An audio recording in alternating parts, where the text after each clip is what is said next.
Alô, pessoal, eu sou Marcelo Barros, sou monge beneditino, teólogo da libertação. Toda a minha vida me consagrei a isso, a ligar fé cristã e compromisso social libertador.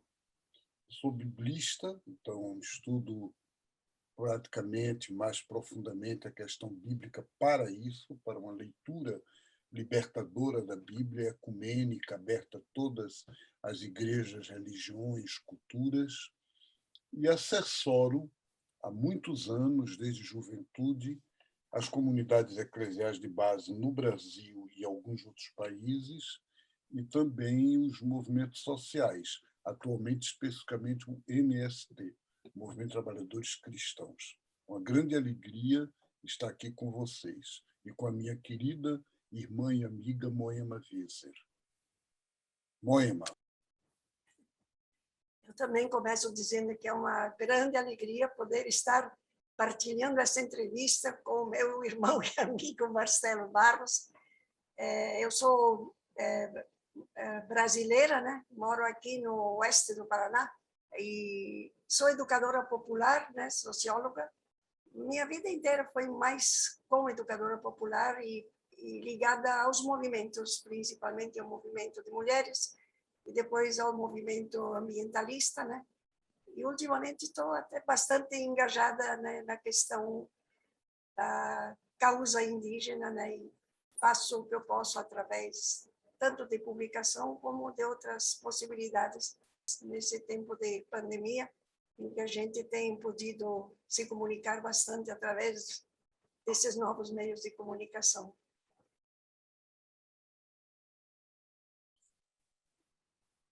A minha experiência com os povos indígenas, ela é longa porque faz muitos anos, mas ela não é uma experiência de morar juntos, de inserção, não porque eu não gostaria, ao contrário, para mim seria a graça da minha vida, mas porque eu tive outros compromissos, outras.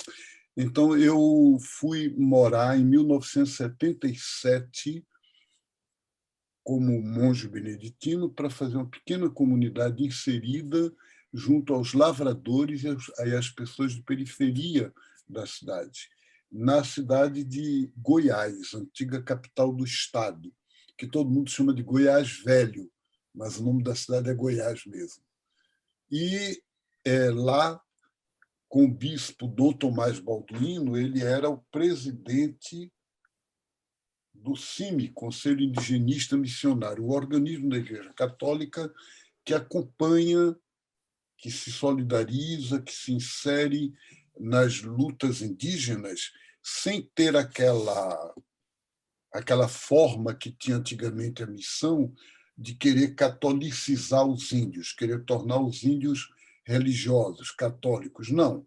Uma missão de inserção, de serviço aos povos indígenas na causa indígena, sem querer trazê-los para a religião. E eu me inseri neste trabalho. Então, durante, digamos, de 1970, final de 77 até toda a década de 80, praticamente, era raro um mês em que eu não ia a alguma aldeia indígena de Goiás, do Tocantins ou do Mato Grosso. Não todas as aldeias indígenas do Brasil e nem de uma forma, como eu estou dizendo, de morar, mas de ir para lá e ficar entre quinta-feira e domingo, ou de um dia para o outro, dormir em alguma aldeia Chavante, Bororo, que são as duas etnias mais próximas no Mato Grosso, né? E que estavam naquela época nas missões com os padres salesianos. Então, e nós estamos tentando dar uma outra direção a essa missão, não mais aquela missão colonizadora, mas justamente uma atitude decolonial, né? E então eu tive contato com os povos chavantes, Bororo, Xerente, no norte de Goiás, que hoje é Tocantins, a Pinagé, onde hoje é Tocantinópolis, há uma aldeia a 6 quilômetros da cidade, fui lá várias vezes. Que mais? Alguns outros povos assim do Centro-Oeste. Carajá, eu estava esquecido dos Carajás e também dos Tapirapé, da região de São Félix do Araguaia. Então, esses foram os povos indígenas com quem eu convivi, fiz amizade, às vezes recebia em casa alguns índios, e uma coisa muito bonita, muito profunda, que me toca profundamente até hoje. Além disso, acompanhei muitas assembleias e reuniões do Conselho Indigenista Missionário Nacional. Então, Mato Grosso, em São Félix, em Brasília, onde havia reuniões dos índios, muitas vezes eu era convidado como assessor. Isso até os anos 90, começo dos anos 2000, ainda fiz algumas reuniões assim. Hoje, a minha relação é indireta. Eu tenho contato aqui no Recife com os indígenas que estão no Recife, porque vocês sabem que dos povos indígenas, praticamente a metade da população brasileira, que chega quase a 1 milhão de pessoas, mas praticamente 500 mil moram em cidade. Não moram mais nas aldeias originais. E são índios, e a gente deve acompanhá-los, e eles têm toda uma caminhada, inclusive cultural. Então, eu também tenho muito contato com essa realidade. Obrigado. É bem diferente a minha experiência dessa que o Marcelo descreveu, né? Eu nunca tive a oportunidade de estar assim, indo e estando nas aldeias, mas assim, acho que tem 2 momentos que eu fiquei mais próximo. O primeiro foi quando eu tive a oportunidade de conhecer Domitila Barrios, uma mulher das minas da Bolívia, né? De ascendência quechua, né? O pai dela e a mãe dela eram indígenas de língua quechua. Ela falava em casa praticamente sempre era quechua, mas eu falei com ela em espanhol quando encontrei no México, e daí escrevemos o depoimento dela, né? Ela deu um testemunho oral que eu transformei depois num livro que se chama Se Me Permitem Hablar, que tem tido muitas edições, foi traduzido em 14 idiomas, e em português também, né? Se Me Deixam Falar.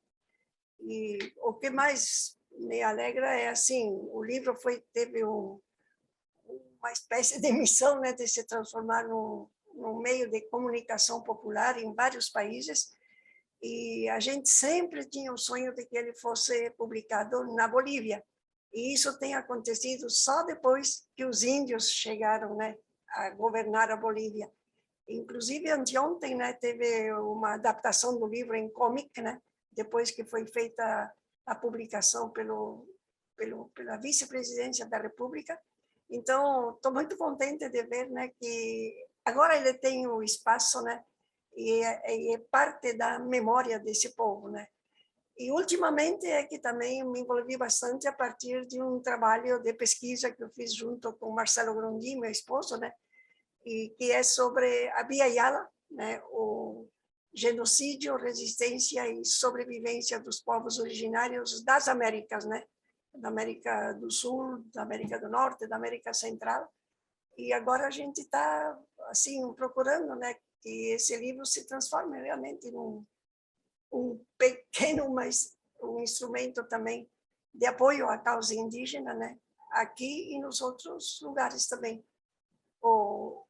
A edição em português já está circulando, e agora no dia 12 de outubro a gente lança o e-book em espanhol, e estamos, né, quase com certeza da versão em francês, e vai depois para a versão em inglês, porque a Via Yala, né, tem esses idiomas que circulam bastante, né, que não são idiomas indígenas, mas é o que dá para a gente fazer, e é nisso que a gente está.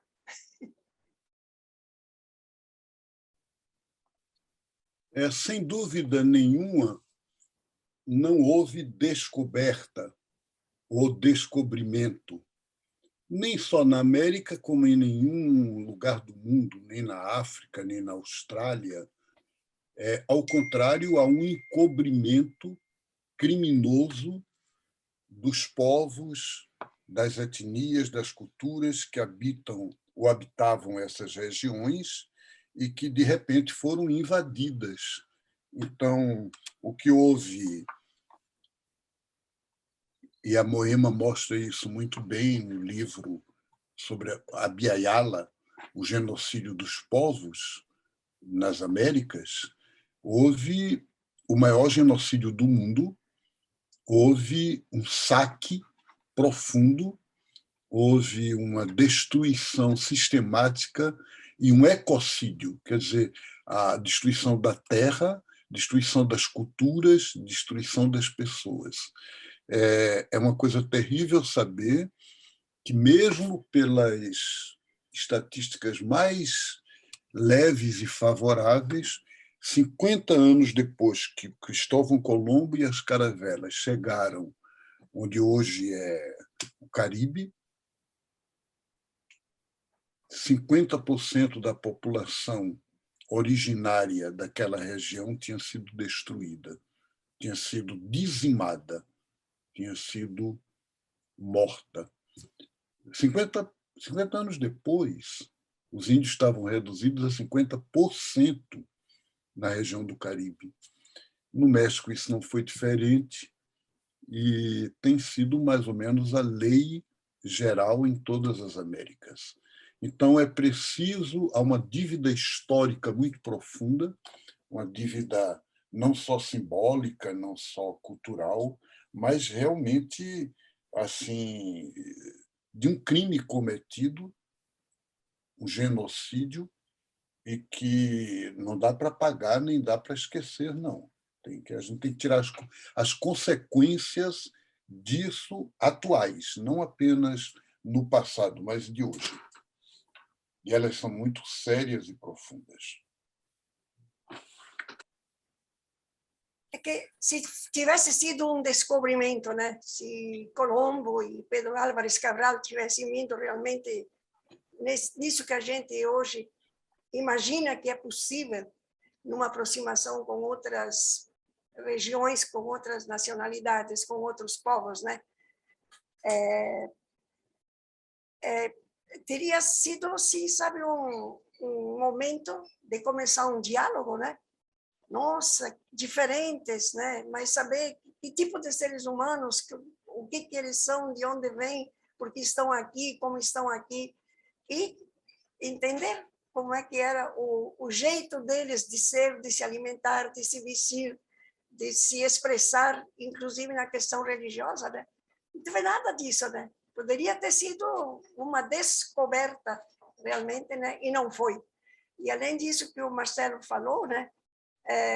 Realmente teve coisas que atingiram muito na questão simbólica, se você pode falar assim, né?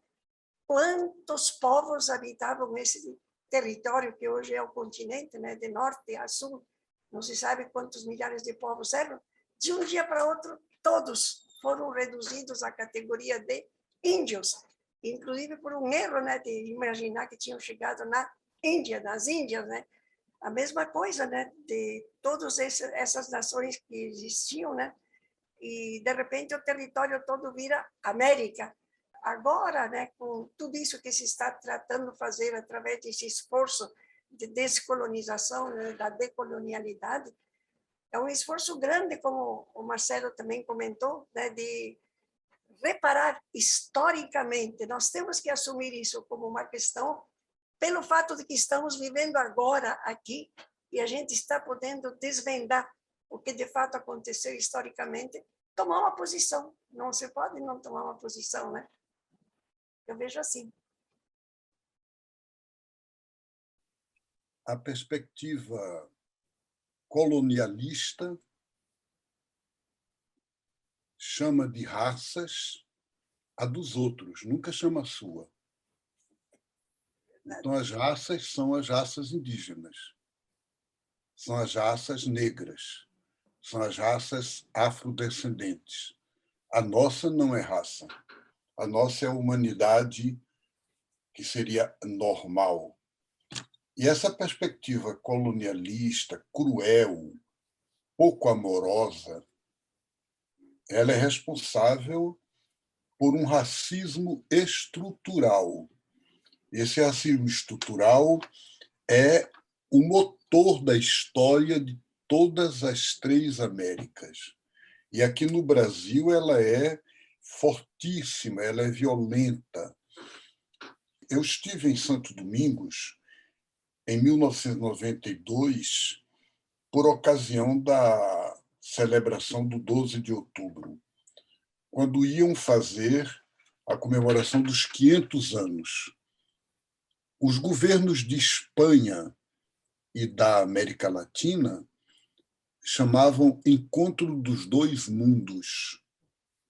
E as fotografias eram fotografias de mãos dadas, de encontro de governantes, era uma coisa de cúpula branca, desconhecendo a realidade dos povos, o sofrimento, a fome, a miséria, a escravidão, que continuam. E foi então quando os povos indígenas, alguns deles, quiseram fazer uma contra-celebração, uma celebração da insurgência, a celebração do dizer nós estamos aqui, nós somos vivos. Não dá para vocês continuarem com os livros de história, que, por exemplo, conta o primeiro capítulo do livro de História das Américas, a descoberta.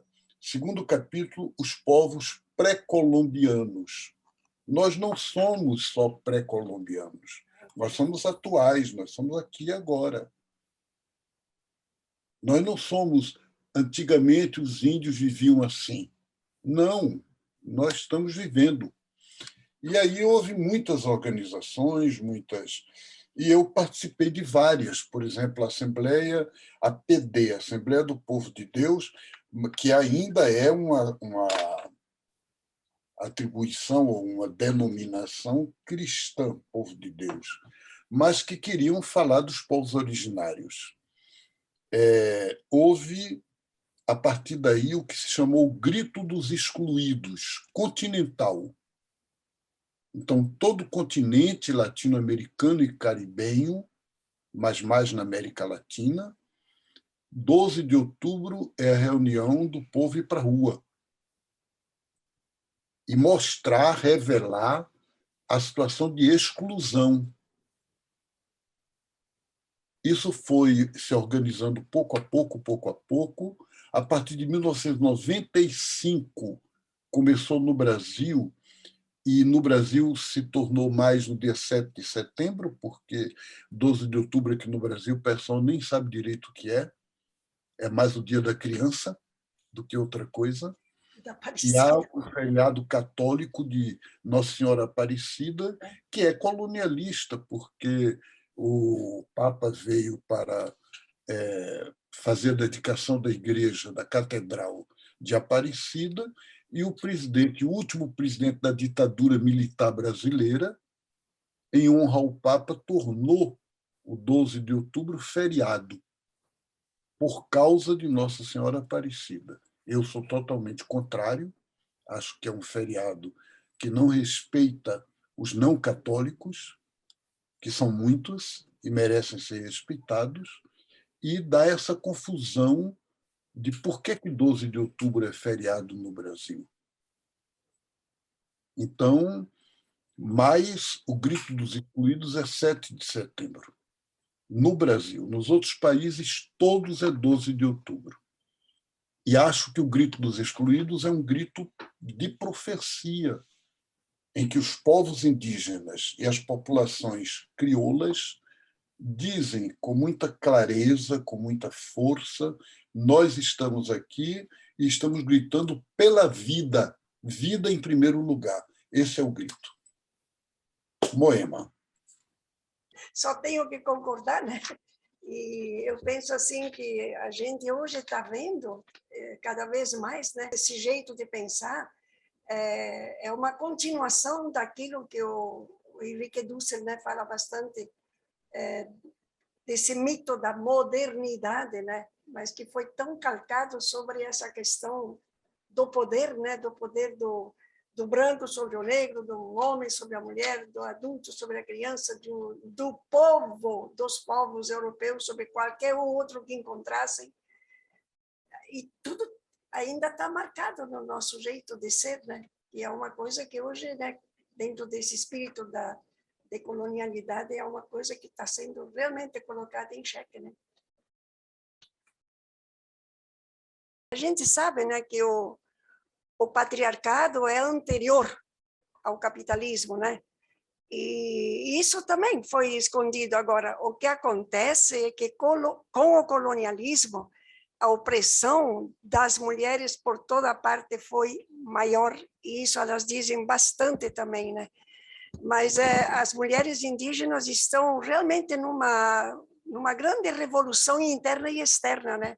Internamente a gente ouve mesmo elas falarem, né, como toda essa questão do patriarca, né, o homem só poder, por exemplo, ser um xamã ou um cacique, né, pouquinho a pouquinho está sendo modificado junto com muitas outras questões que são questões culturais e que dentro da própria cultura e dentro da própria vida das comunidades a gente vê que está mudando, e é só ouvir, por exemplo, uma Alexandra Munduruku, né, como ela fala isso abertamente, né, o que aconteceu quando ela quis entrar também, no caso aí das barragens, né, ser uma voz, como foi difícil dentro da própria comunidade de que isso fosse aceitado pelo pai dela, né?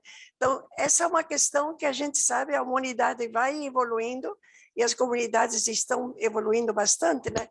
E também a gente vê uma mudança bastante grande nesta entrada, né, das mulheres indígenas no mundo não indígena, né? Antigamente, eu lembro, né, que em todos os trabalhos que nós fizemos de educação popular para os direitos das mulheres no tempo da Constituinte, nunca a gente teve, eu não tive essa experiência de termos mulheres indígenas junto conosco, né, nos trabalhos que a gente fazia com as mulheres rurais ou com as mulheres urbanas lá no Mato Grosso e outros lugares. E aí achavam que só podia ir para fora quem também já tivesse uma formação, por exemplo, universitária, o que não tinha nada a ver, né? E hoje em dia, quando a gente lê, ouve, né? Tem muitos vídeos com mulheres, sabe? Muitas entrevistas, e muitas mulheres que estão morando também nas cidades, né? Estão frequentando as universidades e estão questionando essa soberania total, né, da ciência ocidental, e estão trazendo, várias delas, né, todos esses conhecimentos que durante séculos estiveram muito na mão das mulheres indígenas. Então, é um progresso muito grande. E basta, né, ler as declarações das mulheres indígenas nessas duas marchas nacionais que elas já fizeram, né, uma 2 anos atrás e agora em plena pandemia, por conta desse desastre que nós estamos presenciando, né, de não se conseguir que o STF, de uma vez por todas, né, aceite, né, a demarcação das terras e largue de uma vez por todas, né, o marco temporal. Então, eu vejo assim, é muito, muito que tem a se aprender das mulheres, inclusive nós mulheres, né, no meu caso, eu sou uma educadora popular feminista, ajudei a criar esta forma de repensar o feminismo, que no começo era bastante importado, né, das reflexões válidas também, né, das mulheres da Europa e Estados Unidos, e a gente criou essa categoria de análise assim, com o nosso trabalho, que teve a inspiração de Paulo Freire, mas que nós aplicamos a um grupo específico, né, oprimido pelo fato de ser mulher, né? Como agora também a gente está trabalhando muito essa questão da mãe terra como um sujeito histórico, né, que tem que gerar muitos temas, né, que nos ajudem a compreender como nós estamos oprimindo a nossa mãe, né, como nós estamos explorando. Então, por exemplo, um dos slogans, né, dessa segunda marcha era das mulheres indígenas reflorestar as nossas mentes, né? Elas estão secas, né? pela modernidade, né? Então é bem importante ter esses chamados tão diferentes, né, que vêm a partir da cosmovisão que elas têm, né, e do que elas estão procurando transmitir-nos, né? Eu acho que é um momento de muita escuta com relação ao que os povos originários, e no caso, né, particularmente as mulheres que, enquanto mulheres indígenas, estão trabalhando também essa questão do que elas chamam o feminismo comunitário, né? Porque muitas vezes, né, ficou uma questão muito individual, né? A reflexão sobre as novas relações de gênero, por exemplo, né? Elas não, elas realmente calcam na questão da comunidade, né? Então, toda essa perspectiva do bem viver, né, que é uma perspectiva de eu estou bem se a minha comunidade está bem e se nós estamos bem com a natureza. Eu leio bastante e tento entender e procuro estar cada vez mais atualizada com o que elas nos ensinam, né, para poder, com um pouco mais de coerência também, estar junto com elas nesta causa. É assim que eu me sinto, e o pouco que eu sei. Eu creio que as igrejas cristãs, como todas as religiões do mundo, teriam uma função ética, uma função de educação ética, da amorosidade, do cuidado com a vida humana e a vida de todos os seres vivos. Infelizmente, na história, nem as igrejas cristãs e nem as religiões cumpriram de uma maneira fiel essa missão. Na colonização, o cristianismo teve um papel de legitimar a conquista, de apoiar, de fortalecer. Aqui na América Latina isso é muito claro, mas também na África, no século XIX, mesmo no século XX, os impérios conquistavam países da África, mandando, em primeiro lugar, missionários. E os missionários chegavam como a vanguarda da colonização, da conquista. E é preciso um trabalho enorme para refazer isso. É preciso um grande esforço para transformar esse papel das igrejas cristãs que vinham junto com o poder em uma função decolonial, como a gente diz, quer dizer, de não só descolonizadora, mas e nem só pós-colonizadora, mas de refazer de uma outra forma, de uma forma original. E essa forma é a partir dos povos originários. Moema falou muito bem na questão do bem viver. O bem viver é um paradigma, é uma espécie de caminho cultural, social, político, humano, que faz com que o papel das igrejas cristãs, no momento atual, neste mundo em que nós estamos, tem de ser um papel que, na teologia, a gente chama martirial, não no sentido de ser mártir no ponto de vista de morrer, mas no dedicar a vida, consagrar e testemunhar o direito fundamental dos povos originários, o direito atual à vida, à cultura, à autonomia, à autodeterminação, ao direito de ser próprio que são eles. Eu aprendi muito com Domitila primeiro, né? E isso me levou também a me interessar muito por todo o processo do povo boliviano, sabe? Porque quando você lê que Túpac Katari, ao ser esquartejado, né, logo antes de ser esquartejado, ele disse: hoje vocês me matam, mas eu voltarei e serei milhões. e a gente pode acompanhar todo esse processo que fez com que, de repente, milhões, de fato, estivessem representados no primeiro presidente indígena, né, aqui na América do Sul. Isso, para mim, foi eu nunca mais parei de acompanhar esse processo da Bolívia e continuo ainda aprendendo muito a partir justamente de toda essa questão da reflexão, né? Como eles dizem, né? O presente já é passado, o futuro está atrás, o futuro está na ancestralidade. Então, são coisas assim que só decidindo de ser um eterno aprendiz a gente consegue não cansar e gostar de acompanhar, né? E esse livro que eu fiz junto com o Marcelo também, ele é o resultado da constatação da nossa ignorância, né? Quando a gente começou a procurar e pesquisar, nós vimos assim, nós não sabíamos praticamente nada assim do que era a história de verdade. Então, isso virou uma causa, isso realmente me mudou, sabe? E acho que está me ajudando bastante também em tudo que eu fiz antes, né?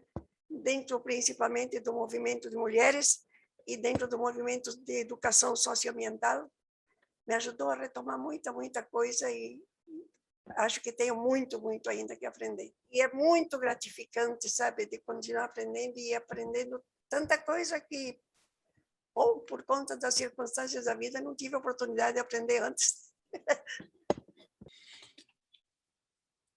Pessoalmente, se você me pergunta o que é que isso me transforma, eu me lembro de uma palavra de Jesus no Evangelho que diz assim: Pai, eu te agradeço porque tu revelaste os teus segredos aos pequeninos e escondeste dos grandes. É conflitivo. E eu tenho como experiência pessoal interior que quanto mais eu estou inserido, quanto mais eu me aproximo, quanto mais eu me abro aos povos indígenas, aos povos originários, às comunidades negras também, mais eu descubro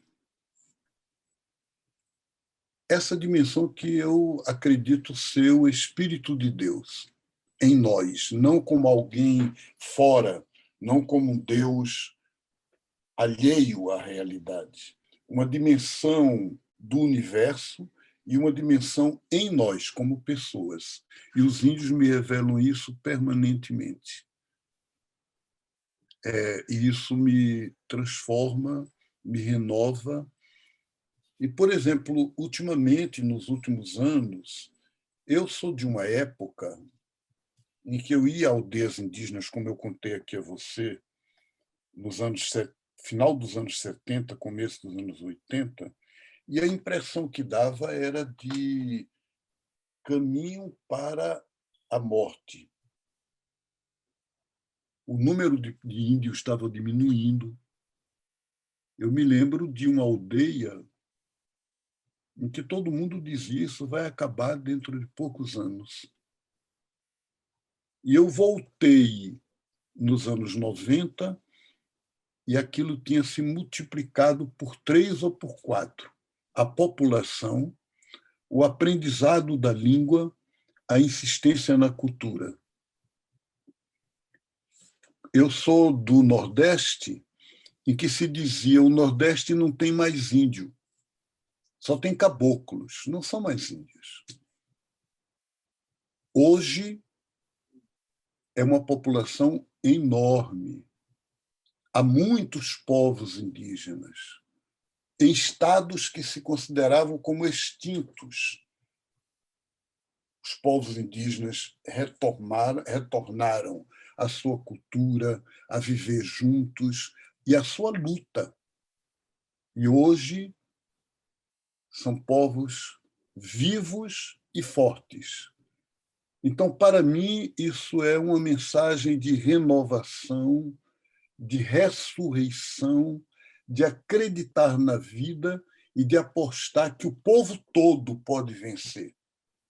Que os grandes problemas que nós estamos enfrentando, problemas gravíssimos, principalmente por responsabilidade do governo federal criminoso, que nós temos hoje no Brasil. Mas é possível retornar, é possível refazer, é possível, não é só possível, é certo que os pequenos oprimidos vão vencer. E essa é a fé que me move. Acrescentar é tanta coisa, né? A primeira que eu queria acrescentar é como desejo que o Supremo Tribunal Federal tenha juízo, né? Não é possível que a gente tenha que passar de vista em vista, porque alguns não, apesar de saberem, está claro como o sol do meio-dia, né? O que foi a injustiça histórica com os povos originários, e hoje em dia se quer tirar o pouco ainda que eles restam, né? Acho assim, apesar de estarmos vivendo, né, nesse momento tão difícil, né, por conta do governo que se tem, como é importante que não se desfaçam as escolas indígenas, né, que são um espaço tão privilegiado, né, de educação das crianças. Eu nunca esqueço de uma entrevista da Celinha Chacriabá. Ela disse: eu tive a sorte de ser educada numa escola indígena onde ninguém falou para mim que o Brasil foi descoberto por Cabral. Ou seja, já aprendem de uma outra maneira, a metodologia é toda diferente, né? Como é importante, né, aonde a gente esteja, de ajudar a manter essas escolas, que em alguns lugares estão sendo até queimadas, né, destruídas, né, assim como centros de saúde, com tanto trabalho de coleta de ervas, coisas assim. Enfim, eu acho que existem grandes questões da gente abordar em âmbito nacional, mas tudo que a gente puder também apoiar daquilo que é possível nos nossos locais onde a gente vive é uma coisa que é um chamado a todos nós, né? Não está fácil.